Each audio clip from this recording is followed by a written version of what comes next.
জাতীয় স্বাধীন তদন্ত কমিশন বিডিআর বিদ্রোহ নিয়ে তাদের প্রতিবেদন জমা দিয়েছে।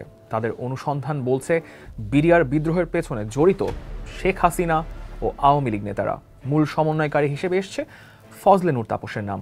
সেনাবাহিনীকে দুর্বল করার উদ্দেশ্যে এই হত্যাকাণ্ড চালানো হয়েছিল বলে তদন্ত কমিশনের রিপোর্টে আরও উঠে এসেছে।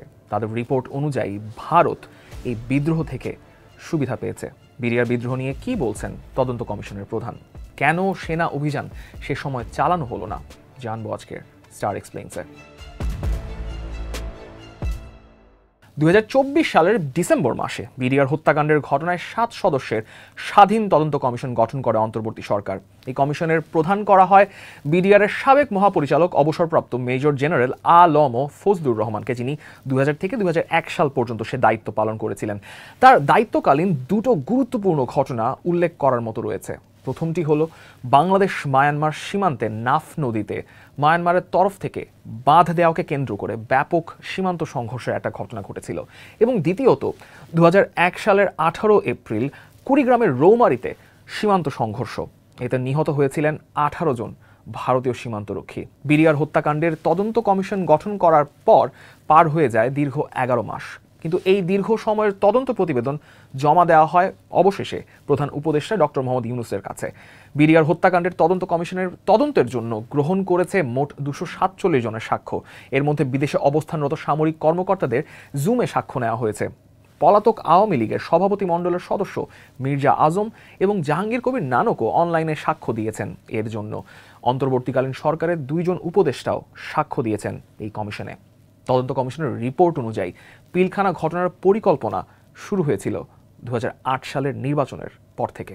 সেনা অভিযান না চালানোর ঘটনা নিয়ে কথা বলেছেন তদন্ত কমিশনের প্রধান ফজলুর রহমান।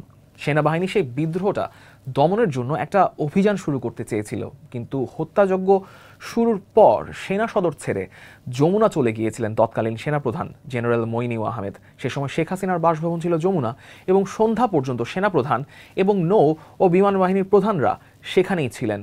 সেনাপ্রধানের এই অনুপস্থিতি সেনাবাহিনীর কমান্ডে একটা শূন্যতা তৈরি করে।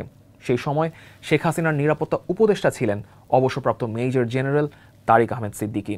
তিনি সেনাবাহিনীর আরেকটি চেইন অফ কমান্ড তৈরি করেছিলেন। সে সময় বিদ্রোহের শুরুর দিকে 46 ব্রিগেডের সৈন্যদেরও পাঠানো হয়েছিল।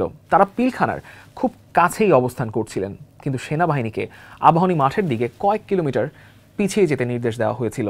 এমনকি ওই সময় র্যাবের একটি দল পিলখানার 5 নম্বর গেটের কাছে ছিল। দলটি অপারেশন পরিচালনার জন্য প্রস্তুত ছিল ঠিকই, কিন্তু তৎকালীন র্যাবের এডিজি কর্নেল রেজা নূর তাদের হস্তক্ষেপ করতে নিষেধ করেছিলেন। তাদের অপারেশন পরিচালনার অনুমতিও দেওয়া হয়নি। কেন সেনাবাহিনীকে অপারেশন চালাতে দেওয়া হয়নি কমিশনের তরফ থেকে এমন প্রশ্ন করা হয়েছিল সাবেক সেনাপ্রধান জেনারেল মইনিউ আহমেদকে। কমিশনের কাছে এই প্রশ্নের উত্তর দিতে গিয়ে তিনি টেনে এনেছেন ভারতকে। অনলাইনে কমিশনের কাছে সাক্ষ্য দেওয়ার সময় তিনি বলেছেন, যদি পিলখানা অপারেশন চালাতেন তাহলে ভারত বাংলাদেশে ইন্টারভিন করত। 71 সালে যেরকম ভারত ফিরে গিয়েছিল, এবার তারা ফিরে যেত না বলে মন্তব্য করেন তিনি। তদন্ত কমিশনের তরফ থেকে বলা হয়েছে ভারত বিডিআর বিদ্রোহ থেকে সুবিধা আদায় করেছে।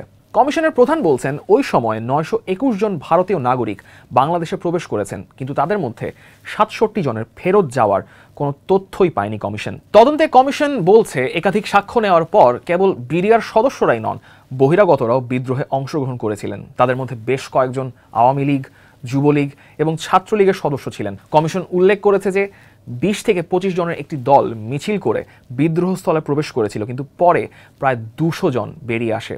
2009 সালের বিডিআর বিদ্রোহে নিহত সেনা কর্মকর্তাদের পরিবার জাতীয় স্বাধীন তদন্ত কমিশনের প্রতিবেদনে নাম থাকা সকলের অবিলম্বে বিচারের দাবি জানিয়েছে। তারা সরকারের প্রতি বিলম্ব না করে পূর্ণাঙ্গ প্রতিবেদন অনলাইনে প্রকাশ এবং একই সঙ্গে নিহতদের পরিবারের নিরাপত্তা নিশ্চিত করার আহ্বান জানিয়েছে। কিন্তু সরকারের পক্ষ থেকে এখন পর্যন্ত কোনো আনুষ্ঠানিক ঘোষণা আসেনি। তাই ঠিক কবে প্রকাশ হতে পারে এই তদন্ত কমিশনের পূর্ণাঙ্গ প্রতিবেদন তা এখনও পর্যন্ত বলা যাচ্ছে না। thedailystar.net যে কোনো মুহূর্তের আপডেট পেতে ভিজিট করুন thedailystar.net ওয়েবসাইট। একই সঙ্গে ফলো করে রাখুন দ্য ডেইলি স্টারের ফেসবুক পেজ, সাবস্ক্রাইব করুন দ্য ডেইলি স্টারের ইউটিউব চ্যানেল।